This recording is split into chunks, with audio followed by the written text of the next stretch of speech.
Um, so I've been saying this for a while, but I really broke my YouTube algorithm. Like What's it sending you hard. now? The other day in its recommended things, there were two completely unrelated videos whose titles included the term woke in them.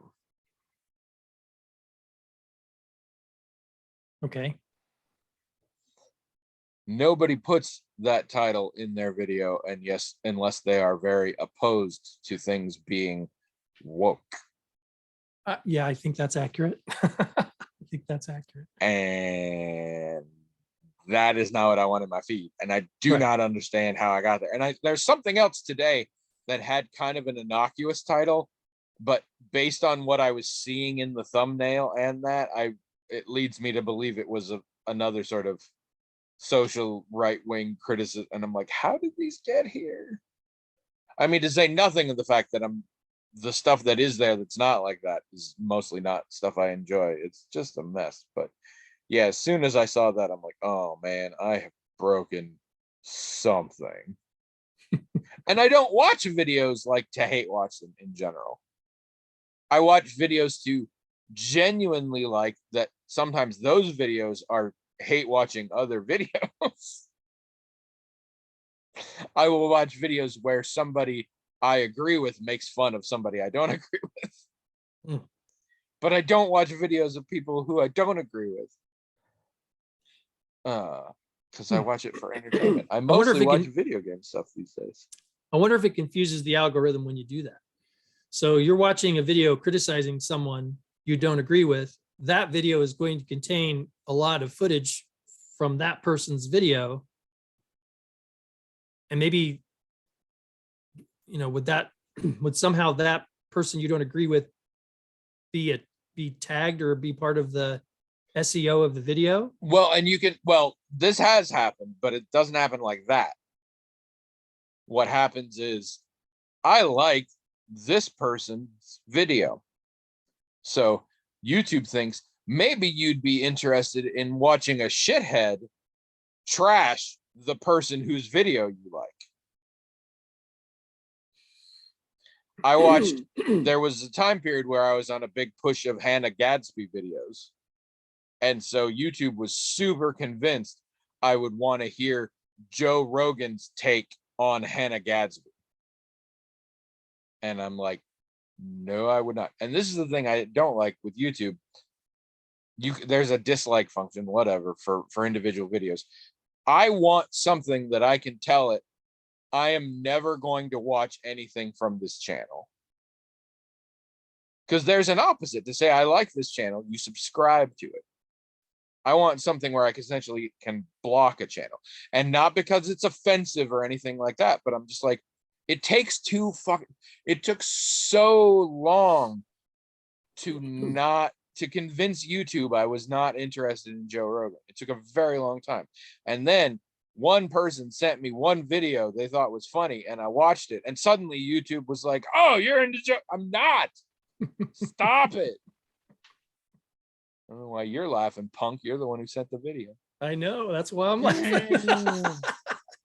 But and it was funny, but I didn't know you had I didn't know you had any kind of issues with Joe Rogan. I mean, I don't feel one way or the other about him, but yeah, I feel very, very strongly about it. Well, that's fair. Actually, this eyebrow is desperately wanting to go up when you say you don't feel one way or the other about him. I'm like, are you familiar with him at fucking all? I mean, I don't know if I am that. He has a great deal of power and influence that he wields with his eyes closed. And very it's so bad. it's like if a YouTube influencer got really into politics and had really shitty takes on it. In fact, it's almost exactly what it is. This was just a little animated thing that I got somehow, and I just thought it was funny. And YouTube has ruined it. No, Trish has the thing. She knows now, because I used to get annoyed when she wants me to watch a video. she knows, she's like, you need to log out for this one.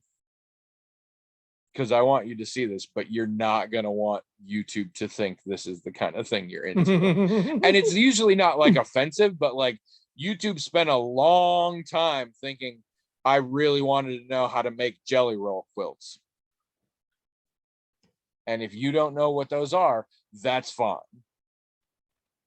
It's a kind of quilt, which I'm not interested in watching videos on how to make. So she knows sometimes. She's like, you should probably log out for this one. So I read this really long article, way too long, by a person with an actual PhD. And they were talking about this, it was in the Atlantic or something. And they were talking about how what happened in our culture, what's made everything go south. And you can trace certain things starting to get bad in the early 2000s when this thing happened. And that is when we had internet media that we now call social media, and it started to use the like button and the share button. As soon as people could like and share, all this stuff started happening, and people started interacting with each other in the internet in completely new and different ways. And I think that's when I hurt my back. They might be onto something. This was such a long article that seemed to me to be so wrong about everything. It was like, look, I've been using the internet since 1987. And I can promise you, we had ways to share and like things. Maybe they weren't share buttons and like buttons, but we were sharing and liking things. And here's something else I can tell you, is that everybody I knew, everybody, and this was a lot of people who were using the internet, would talk about having a lot of people this particular problem. And that is because of how online interaction has always worked, as far as I know and my cohort knows, when you sit down, you send a message, there's no reason. It's not like sending a letter through the mail where you don't know how long it's going to take for the postal carrier to take it where it's going. You don't know how long it's going to take for the person who got the letter to have enough time to sit down and write something in response. So you generally don't even think about when you're going to get a response. But in online communication, whether it's an email, whether it's text, in just about any online type of communication you can imagine that hasn't been invented yet, it's going to be the same. Once you send that message out, it's reasonable for you to think that that person is going to see it right away and answer right away. So you're going to have an incentive to stay online and wait for it to happen, because it could be happening at any time. And dopamine. Most people who've used the internet since whenever are very familiar with the problem of you get online, you're doing stuff, and you don't want to leave because you've sent a whole bunch of stuff out there and you're waiting for people to like it or share it or in somehow affirm what you've done is whatever. And it's really hard to leave online. In fact, online addiction was a thing that some of the people we knew really had a problem with because they couldn't get up and leave. They couldn't go to their jobs, or they couldn't go to the bathroom or eat a meal. They were stuck there. And that's what this guy was talking about. He was talking about like buttons and share buttons being a thing that keep people so engaged that they get addicted to it. Yeah, obviously there's a much broader concept that it has a point, but to specify it that way is ridiculous. Well, and he didn't mention the one thing that's different between the experience I'm describing and the way people experience it now. That's probably the real cause of the problems. And that is emojis. They're carrying the thing with them wherever they go. See, I had to leave my computer to go to work. I had to leave my computer to go do things. I was experiencing all the same addictive stuff that people do now, but if I was going to live a life, I had to leave it at home and for long periods of time, and I could only get online at certain points. And it didn't matter how much I wanted to stay there. And believe me, I did. Everybody did. You had to walk away from it. What the big revolution was that people started carrying their computers with them. That's the big change. It's not like buttons and like and share buttons didn't ruin everything. William's here to tell you it's smartphones. Smartphones ruined society. I'm saying that they made it harder. The impulses that people are following have been around since the beginning of the internet. That's not new. It's that they have the phone, they have the thing with them now when they go to work or when they're sitting at the table or whatever. So if I know it was really hard for me to tear myself away from the internet in 1987, I understand what it's like for someone who's got the internet with them all the time and they don't have to Yeah. tear themselves away from it. And that's a I, problem. I want to say something supportive of your statement and also true. So I have to word this very carefully. I agree that the portability of social media and those things is definitely a contributing factor to the larger difficulty that is being described here. I You don't see it. But I hear a but. No, this is another one of those things where you talk about how you were so shocked that people were so confused about Game of Thrones. And I have to tell you, you sound kind of condescending. You made it sound like you genuinely sound like you're saying, no, it's not like and share. It's smartphones. Smartphones are what brought down our. You sound like you're not saying it's ridiculous to pick a specific thing. It sounds like you're just saying, no, that's not the specific thing. This is the specific thing. And I know that's not what you mean, but that's what it sounds like. That isn't what I mean. But I am saying, though, what I think was ridiculous was that this person, again, this is a PhD in social sciences, pages and pages in a prestigious magazine. And he didn't even mention the fact that we're carrying computers around with us. I mean, that's a huge, huge, huge deal. Didn't even mention it, but mentioned these other things that. Because it muddies the signal. We're trying to get it's trying to get engagement. He's not trying to educate. You and I talked about this over Pancake. I know, but but the publisher perish, clickbait, all that. This is a person putting forth his credentials as a scientist, presumably telling us something that's scientifically figured out, explored and examined and tested and everything else. And it's none of those things. He's just pulling this out of the air without, I don't think, giving it adequate thought. And many of the things that he was talking about did relate to the portability of the technology, but you're right. You just said he didn't mention that. He didn't. I'm saying that the list of problems that he put forth, some of them you can say, yeah, that's probably related highly to the portability of the whatever. I do not blame the portability of the technology for everything or whatever. You're right. I don't do that. But many of the things he listed would trace to that rather than what he was tracing and to. It's without a doubt a factor. Being able to be online all the time is a huge factor. But there was hyperbole in what he was saying. You're right about how, this is when it all went, everything went to pot. It's like, no, that's ridiculous. And some of that is a weird outlook, and some of that it'll be a way more impactful article that way in terms of eyeballs and things. People will have a lot more to say about that article than if it had been well reasoned and demure in its conclusions. But you're right. I should be clear. I don't typically blame a technology for something. I mean, technologies are just tools. I think this innovation with the technology has facilitated certain things, but the problems that lead to people using a technology a certain way have not. The technology didn't cause that. The issues, the other issues outside of it cause that. And they're just using the technology as just a way to get to it. Particular technological invention that has caused the downfall of society, and everything has gone to shit since then, and it's the inclined plane.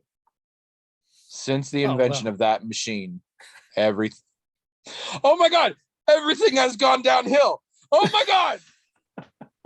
I didn't do that on purpose. But I'm so proud. The devil's simple machine. It's so rare to invent a dad joke out of whole cloth, but I'm pretty sure I just did it. Yeah, I think you did. Oh, let's end the episode. That is, I can live off of that for a long time. Oh, ever since then, it's all gone downhill. Oh, I love that so much. Oh, I'm super genius. You actually make a good point, though. I think one of the reasons why he made the argument he made was he was trying very hard to blame the technology. I mean, I think a lot of people want to think that the They internet want a did thing. this. Well, Yeah. and they want a thing is the important thing. Is like anybody who's like society's gone to hell. You can't be like, you know what, society's gone to hell for a very complex, nuanced, and ultimately unknowable series of different things Right. and Right. just blind luck. That's not a fun rant. You have to be, everything's gone to hell because Justin Bieber got a tattoo. Well, and the dead giveaway is at some point in the article, he starts talking about how, well, since we know this, we can start regulating the internet and this, that, or the other way. I was like, oh my gosh, no, that's not going to do anything. In fact, it's going to step, some of those things would never hold up in court because they challenge free speech. This is stupid, ridiculous. But again, the realistic and more nuanced and more holistic article would only be read by you. Or written and by maybe me, like two matter. of our listeners. So that dude would get big ups on this podcast. Though to be fair, he's gotten a lot of attention on this podcast by doing a shit job also. But you're right. We're not going to name him. I have to be careful about how I talk about these things, or I'm going to end up sounding the same way, just like you said. I certainly was not Especially blaming. because I try and manipulate things to make you sound that way because I find it funny. Yeah, also, I think we're at the point where we have to stop calling The Atlantic a prestigious publication, because anytime I hear about an article from The Atlantic, it is an absolute crapshoot if it's a well-reasoned, interesting, educational article, or it's a goddamn glorified BuzzFeed quiz. Like, they make the most articles. They make the fewest articles that are middle of the road. They either make amazing shit or absolute dog crap articles. The truth is, I think portable internet computers or whatever, I think that's great. I think it's potentially great. It's potentially got a lot of positive social implications. I don't think it's the technology's fault when people, that's another thing people want to blame media for, is that, well, it's making people get addicted. It's driving people to do certain things. And I don't think you can support that with human behavioral science, good human behavioral science research or theory. I mean, you can support the idea of internet addiction and general addiction research and stuff, but addiction doesn't affect everybody, or I mean, it's kind of like, people get addicted? It's not a thing to be eliminated. Right. It's people get addicted. Treatment to of addiction is the issue. It's not. Yeah. Like, so stop blaming things for addiction and figure out how to work with addiction. Right. People get addicted to gambling. People get addicted to gambling, and only a small group of people think you should get rid of gambling because of that. Most people think, no, the problem is not gambling, it's people getting addicted to gambling. And also, if you got rid of all legal gambling would definitely not stop, as evidenced by the fact that there's plenty of legal gambling and plenty of illegal gambling. Well, and the drug war is another thing. It's like, the fact of the matter is, a lot of people use even drugs that people think are really scary, like heroin, and they're fine. They're, just about everything you can think of that people could get addicted to, that it makes it scary to you, that's true. Not everybody gets addicted to it. In fact, only a small group do. And usually the addiction isn't just about that thing. It's about other issues they have that they're using the thing to deal with. So, we can't just go around blaming the tools or the means people use to get to a place for the problem, when it's much, much bigger than that. Society really went to hell when you started being able to smoke heroin with your phone. So, do you know what I actually think of anytime I hear about The Atlantic now? No. There's a TV show. It was a musical comedy called My Crazy Ex-Girlfriend, or called Crazy Ex-Girlfriend. Terrible title for the show, but it was actually a pretty good show. And there was one musical number called A Fuck Ton of Cats. And it was a musical number about a woman who basically decided she was going to become a crazy cat lady, was sort of the joke in it. And so she's singing about I'm gonna get a fuck ton of cats. And there's a point in the video where she goes into a pet store and there's a bunch of cat puppets in, like it's a pet store, but they're all puppets and they sing along with her and stuff. And there's a particular line or couple of lines that I get stuck in my head regularly where she sings, there's a lot of scientific evidence that there's an organism in cat poop that makes you crazy. And the cats sing back, yes, we read that article in the Atlantic. And then there's a pause and they say, and then we peed on the Atlantic. And I sing that through my head a lot. So anytime anybody's like, I read this thing in the Atlantic, and I'm like, yes, we read that article in the Atlantic. And then we peed on the Atlantic. And it's all these little cat puppets. It's adorable. I don't know. Hello, everyone. Welcome to the Magical Talking Hat Podcast, the only podcast to tell you the truth about when society got ruined was with the invention of the in-kind plane, because ever since then, everything has gone downhill. Oh, I will never do anything in my life better than that. Spread the word, my children. Tell everybody that joke. It will be my legacy. Fuck 12 years of a podcast. Fuck 20 some odd years of a happy, committed relationship. That joke does it. I'm Tony. And I'm William, and this is episode 593. Bless you. Moral panics. That's my problem. I'm tired of moral panics. Yes. Gosh. There's a really good podcast about that called You're Wrong About. And it started off as a podcast that was about like moments in history that we all know, but we don't know the details really accurately, and we assume a lot of things that aren't true. And it has very slowly slipped into specific incidents of moral panic and sort of unveiling the reality behind it. It's kind of cool. A little heavy for me, but Trish has made me listen to episodes, and it's kind of good. Just check that out.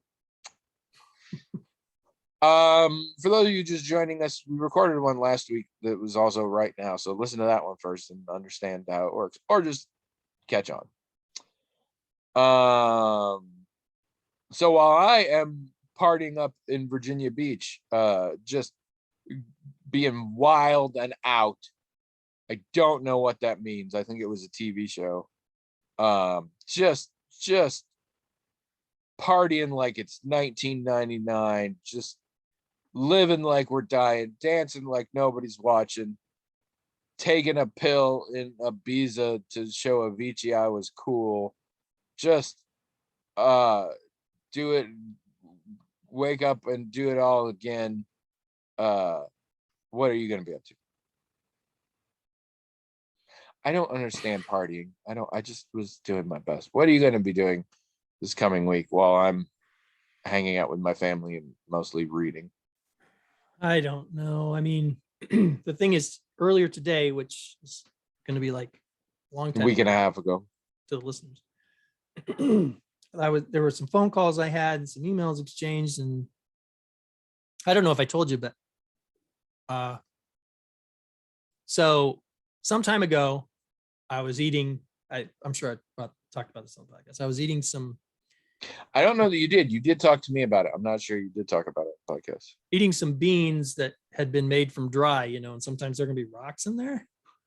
Didn't get all the rocks out. So what my molar, I still have my wisdom teeth. So the molar that's just before the wisdom tooth cracked, and I had to get a crown. And this was a few years ago, but now a few weeks ago, I was eating something and the crown popped off. I still have it in the bag out there.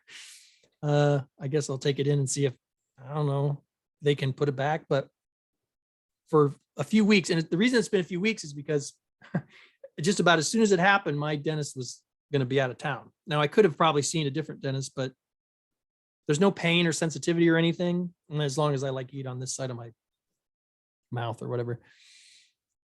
But so for several weeks, I've just had this, I can feel where the tooth has been smoothed off and down where the crown's supposed to go. And there's a little bit of enamel that sticks up and is sharp that'll actually kind of cut into my tongue if I put it over there too much. But anyway. So when you're getting frustrated, that's how you come. You're like, finally, after like 3 weeks, this week I'm supposed to go in. Right, just it's for you and I right now. It's tomorrow, but it's going to be a week and a half ago. Now, I think you should have stuck like a Tootsie Roll up there just to cover it.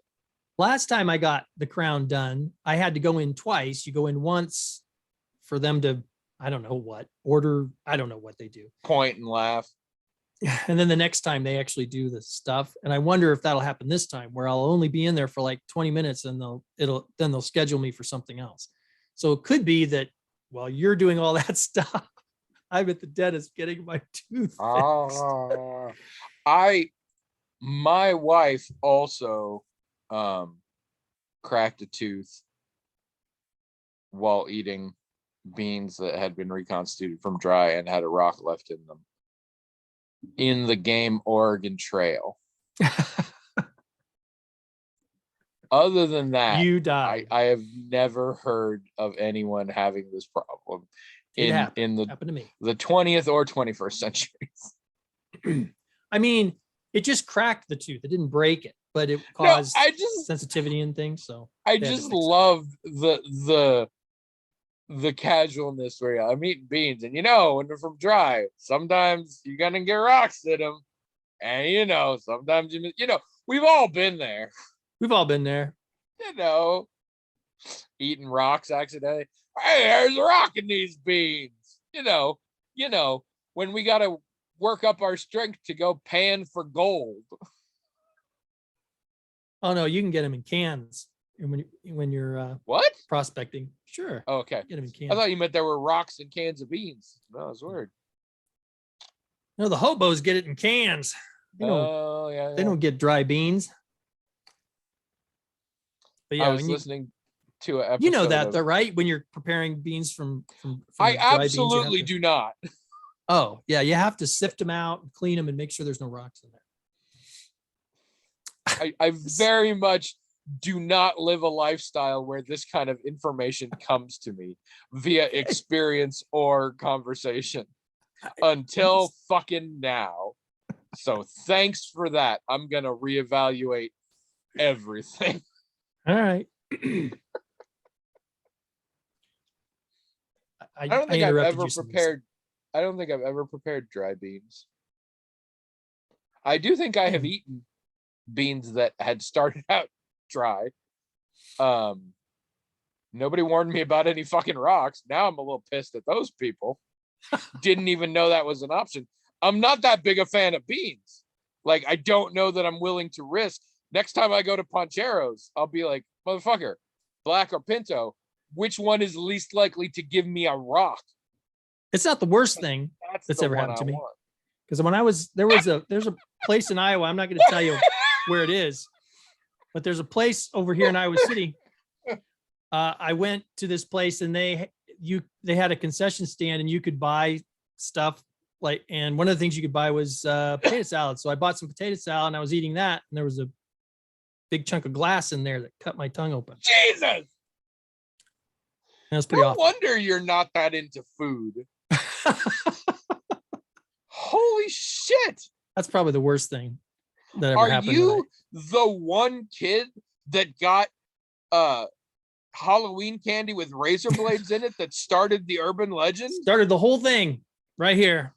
Oh, glass in the potato. No, I just love the idea that in any conversation about anything, you can rejoinder with, it's not the worst thing that's happened to me. And everybody's like, ooh, do tell. Well, I just did. Glass in the potato That's salad. the worst thing that happened to you? That's not the worst thing that happened to you on this podcast. It's worse than The Rock, is what I'm saying. It is worse than The Rock. It is. Yeah. I will grant you it is worse than The Rock. And it, food. Something in food that's not supposed to be there. I don't know. Wasp in the funnel cake batter, but yeah, but I didn't eat that. I made that for somebody else to eat. Yeah, I made it's not the worst thing I've done. Yeah, no wonder you're not as big into food. It's trying to fucking kill you. No, I was listening to an episode of the Off Menu podcast, and they had come to LA and they were actually interviewing Paul F. Tompkins. And he didn't know them, but he had a thing to shill, so he was there. And James Acaster really enjoys banter, and of course Paul F. Tompkins is made of banter, so they had lots of bits going back and forth. And they quickly got into this thing where, because of some of the choices he'd made, it basically became this thing where he was this character of like a 19th century coal miner. And they were talking because he was ordering a lot of stuff that they sort of tied into that. And then at one point they said something about, you put that in your bindle. And he's like, wait, what? Now I'm a hobo? What are you doing to me here? And then they talked about bindles for a while. And anytime I hear about hobos, I think of you. Well, good. That makes me happy. Because nobody I know cares as much about hobos as you. If there's ever a need for like a social movement that's like, for the hobos, your spokesman right there. That's the guy. Yeah, hobo convention right here in Iowa. I think they still have it up in Britt. I mean, it's probably hard to advertise. They probably don't have a webpage. Fuck, what am I saying? They almost certainly do. Oh my God. Yeah. Look, okay, it's gonna be a while before we do another one of these because we're ahead and all that. So your homework in the meantime is do some research and find out if there are hobo apps, because I bet you there are fucking hobo apps. That would be awesome. I'll bet you they exist. Find out. That's your homework. I mean, hobos used to gonna go on vacation. Hobos used to find surfaces, Yeah. And light poles do the and marks. Things, yeah, put little marks in so people would know, oh yeah, this is a good town for I believe it was called TripAdvisor back in the day. So if they can get their hands on phones, that's even better. I'll bet you you look into it. I'll bet you they're out there. Of course, a lot of modern hobos aren't really migrant workers who are looking for food wherever they go. I mean, they're itinerant actors in musical theater. They're hobby hobos. Hobos. Hobies. It's a hobby for them to hobo. So they're just riding. They're just illegally riding trains and stuff. They're not. They're actually just 6-inch sad clown figurines. Yeah. Hobby hobos. Well, but even if they were doing migrant work, nobody knocks on someone's door and says, "Hey, nobody gets to paint somebody's fence for a plate of blintzes anymore." I don't think that happens anymore. No, not really anywhere. I mean, given the roofers I hired, it was close to that, but I did pay them in actual cash. Okay, well, see that, yeah. Check. It's not like it was. It's not like it was. More's the pity. I was gonna make a joke about having a hobo collection, thinking of the little figurines, and then I just imagined a bunch of transients chained up in the basement, and it was a different joke. I decided not to go for it. Yeah, that took a dark turn. It did. It did. Do you even have a basement? You don't have a basement, do you? Not that the law knows about.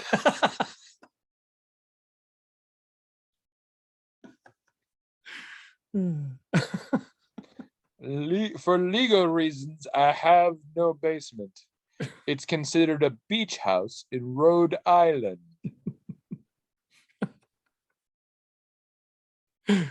All right, do an email. We got. Oh, I get to do it. Yeah, I did the last one. Oh boy, that's how this works. Except when I forget. Beth wants to know. Beth. This question is primarily for William. Oh, that's nice. Cool. I'm gonna take a nap. Where in Phoenix did you stay for your class? Was it the Baltimore? No, it was the Arizona That's Grand. a different state. That's in Maryland. It was the Arizona Grand Resort in Phoenix. It was quite a distance from the hotel, it seemed to me, but I mean, I think it was still in Phoenix. Wait. If so, Wait. The place you stayed was a long way from the hotel. I'm sorry. Did I say that? A long way from the airport. It was, All right, there we go. yeah. I thought we were But I doing think a it was thing so where the close. conference was in a different center, and that was, but no, this makes way less sense, and therefore more sense now that you've corrected it. Shut up.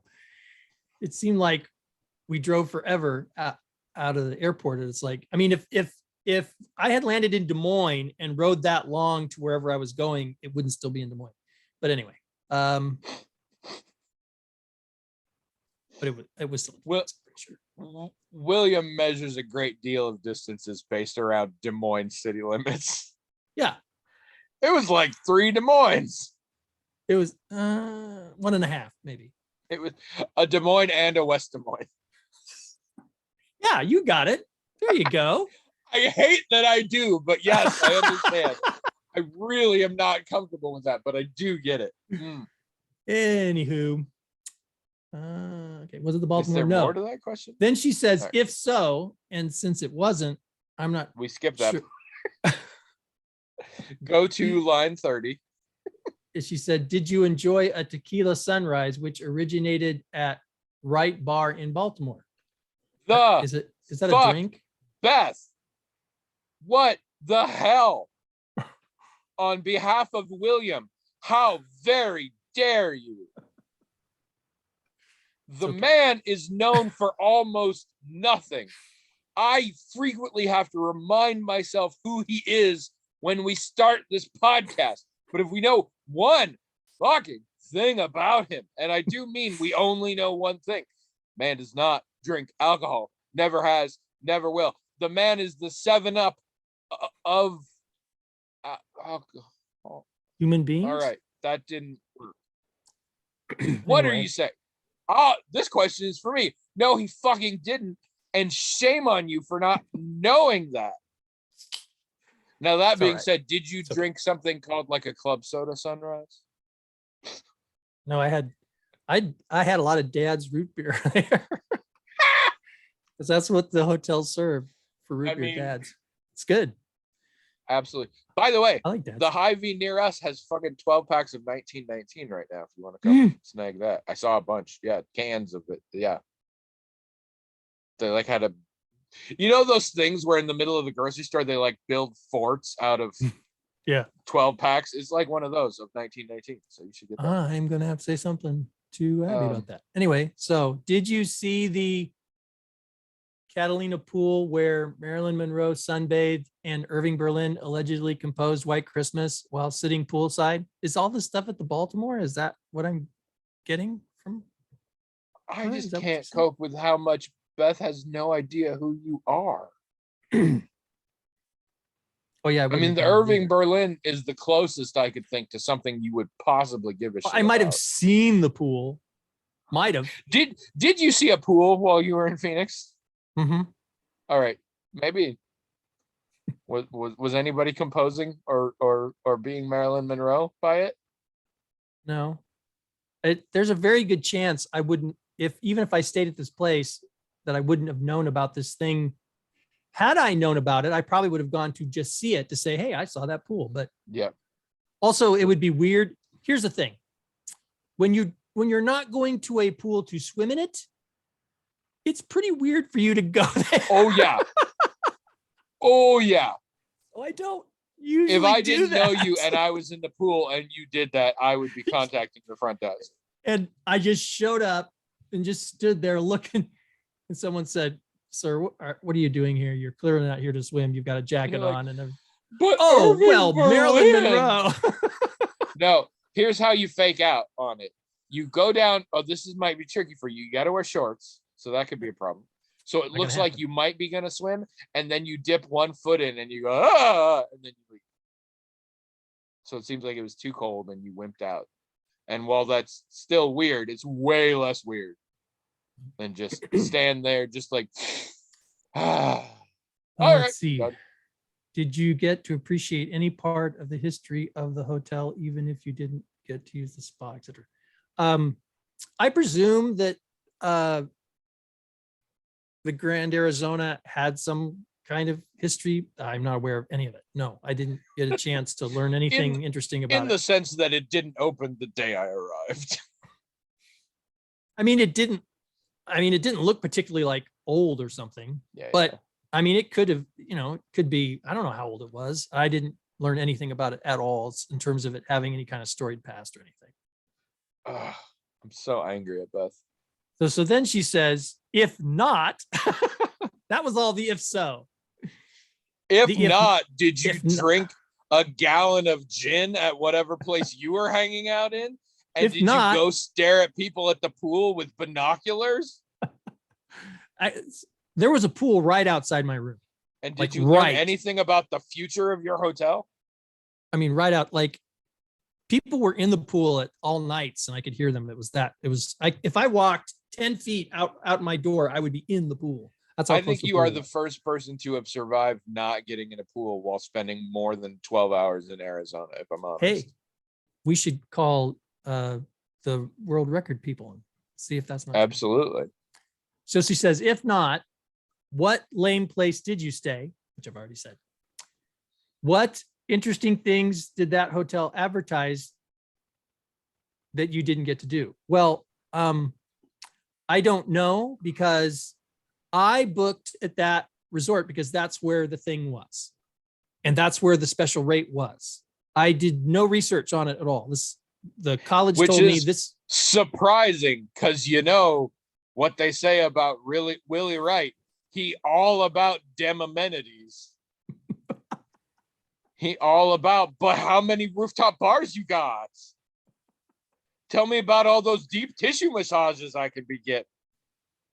So I heard people talk about, I heard the complaint was put forth to, so like during the class, we had a couple high ranking people from the college and from the university and from the dean of our college, basically came to talk to us and wanted some feedback. And some people said, look, we got a reduced rate and everything, group rate or whatever, but we did pay for, to be at this spa or whatever. And you'd think we would be able to do some things, but I never even heard what those things were.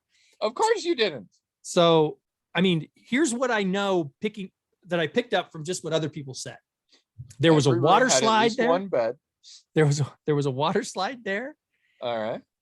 I think there was a 9-hole golf course, I think. And there was a like an actual spa that does the things that spas are supposed to do, but I admit I don't know what spas do. Precisely.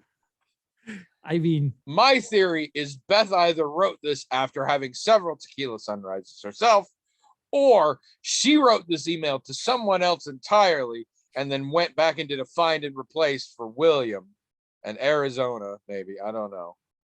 Yeah, everything there was insane.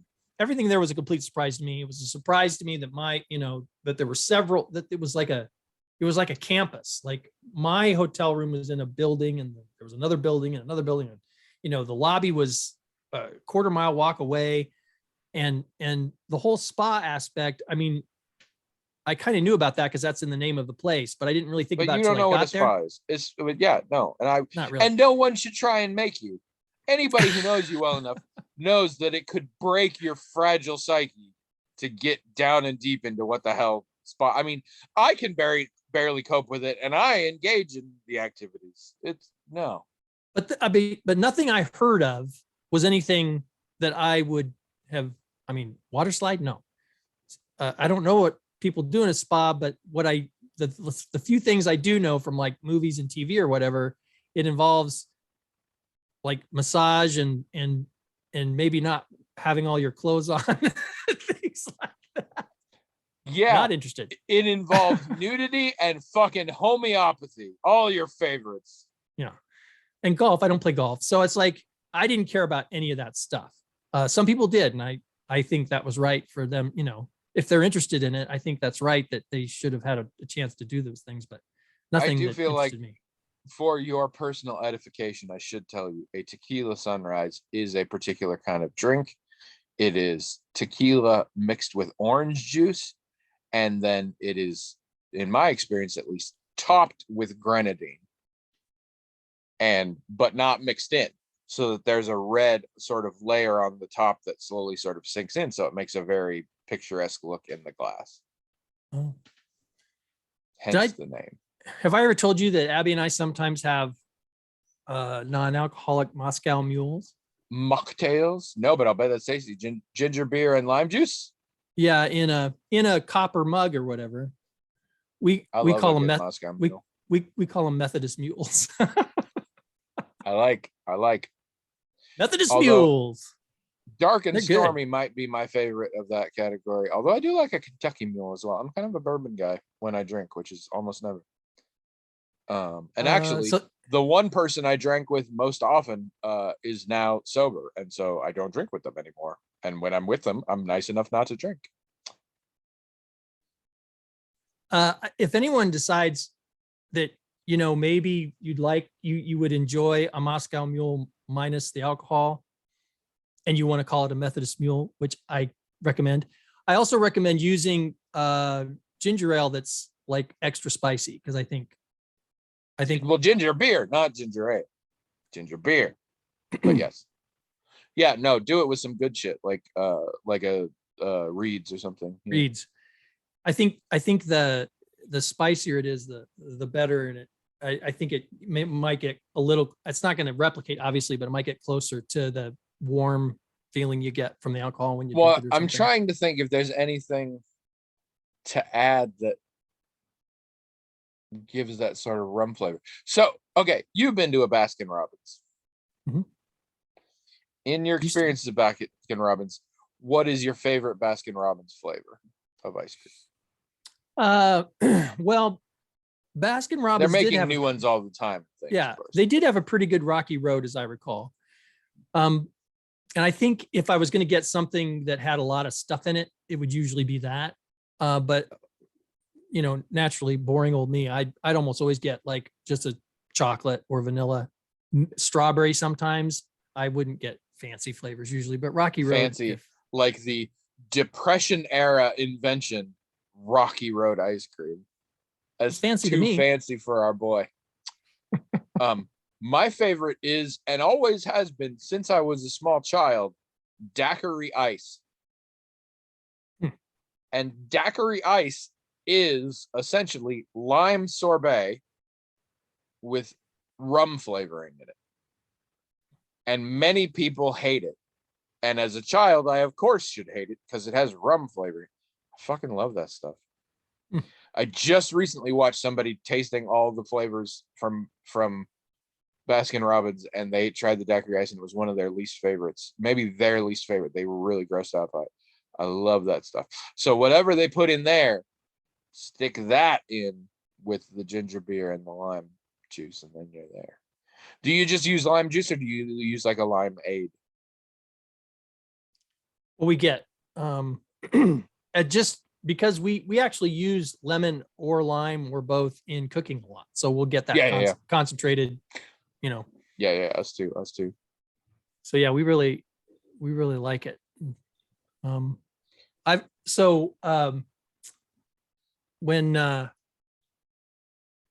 When the daughter was here, gave her a Methodist Mule, and you know, when she was doing culinary school and stuff, there was a mixology class or whatever, so she knows what a lot of these drinks have in them and what they taste like and whatever. And I said, I don't know. I said, of course, I have no idea how different this is from a Moscow Mule. And she said, it's not that different. And part of it was because we used such a spicy ginger. It's not ginger ale flavor, it's ginger. You want strong ginger flavor and strong lime. And it's a great combination. Mocktails in general are becoming more in fashion lately, and I'm in favor of it because I think it's a neat thing, but I don't think people should have to drink alcohol to enjoy those. I think other than the Methodist Mules we make, I don't think I've ever had a mocktail. Oh, there's tons of them. I mean, Oh, back I in the know, but I've day, never you had just them. have ones that was like, take a cocktail, leave out the booze. But Right. nowadays they have their own inventions and stuff. Oh, It's really? really cool. I didn't know Yeah, that. yeah, yeah. Yeah. Look up mocktails and you get all sorts of fun stuff. Yeah, I've Um, been to places that had them, and I just was Yeah. never interested in. Well, and again, root this beer or friend that something. recently became sober, there were reasons for it, but it's particularly difficult for them because they were not a big drinker in terms of quantity, but they would do a lot of like wine tastings and going out with friends and having cocktails and things like that, and learning different recipes. So they are supplanting a lot of that with all these very creative mixologist things that don't involve alcohol. Well, and And I I think think it's that's an really neat. interesting. I think that's an interesting thing that mixology is really interesting, and it's not really about alcohol. I mean, alcohol is almost always involved, but No, yeah. you can mix lots of things, and it Well, can and be interesting. especially And in that context, the alcohol is just another flavor. Because yeah, if you yeah, want to get yeah, drunk, we've invented plenty of simple things that taste just fine that will do that. right, right, A right, lot right. of them are just two ingredient things. Yeah, yeah, yeah, yeah. So yeah, that's kind of interesting. We did watch, so we watched a video from Try Guys where they were going through all of the mainstream hard seltzers out there, because that is the current fad. Hmm. Is every company is making a hard seltzer. And I have experience with some of them, and I don't particularly like them because they all just taste like what I associate with malt liquor. All of those, like, it's a cocktail in a bottle. Like, no, those all just are like, we took malt liquor and then we put some artificial flavorings in it. The end. But they particularly got obsessed with this one called Press, that they're like, it really tastes like seltzer with juice or whatever. So I got some, and I will say, if you're in the mood for hard seltzer, it's pretty good. I don't like seltzer. So I'm like, yeah, this is really good for a hard seltzer. I'm still not sure why I bought it. But if you are interested in those things, check out Press. You can get them at the store. It's a lot better than some of the scary ones. And in the general consensus was, if it's a beer company that has now come out with a hard seltzer, it's not a very good hard seltzer. So don't do that. Okay. That always makes me very sad, the commercials that are like, we now have a beer with less carbs or whatever. And I'm like, if you have such a need to drink beer that you have to get carb conscious about it, look at your situation. Like, we're either talking about quantities or a level of desperation that is not like, it's not so good. Are we just pulling one today? I mean, as opposed to the days where we pull zero. Okay, good. It's been a fucking minute since we pulled two. I know. No, I thought we were going to, but then we got into cocktails and things. Okay. So no, we're not. If you know some good mocktails, send us the recipe on the blog, magictalkinghat.com. Also, work with me to help shame Beth. It'll be really fun because she won't see it for a few weeks because he's a few episodes behind. So she'll catch up and be like, so much Beth hate. But seriously, what is wrong with you, Beth? Asking him if he went to spas. Actually, look at that email again. She did have the good sense to know you wouldn't have indulged in the spa, I think. Doesn't it say? I closed even if it. you don't. You had one job. I thought we were done. You said we were done. No, I said we weren't pulling a second question. Oh, we're never done. You're gonna turn this off. You're gonna sit in that fucking chair for a week and a half. My French teacher would say, "C'est fini." She had her dad was English, and sometimes she'd say she was done with something, and he would say, "A turkey is done. You are finished." So she would always say that to us if we said we were done with something. You Brilliant, are finished. brilliant veteran character actor, Jean Smart. Some of us, good people of us, know her first playing the sweet and earnest but a bit naive secretary on Designing Women. And there was a time where she told a story about somebody I think in her family going to visit someone up on the eastern seaboard and up north, and meeting people and saying, so where are y'all from? And the woman she was talking to said, we're from a place where we don't end our sentences with prepositions. And so she said, oh, I'm sorry, where y'all from, bitch? To be fair, I don't think that's the origin of that joke. I'd heard it before, but that's what I always think of. Oh man. That being said, I do get a little caught up in the less versus fewer thing.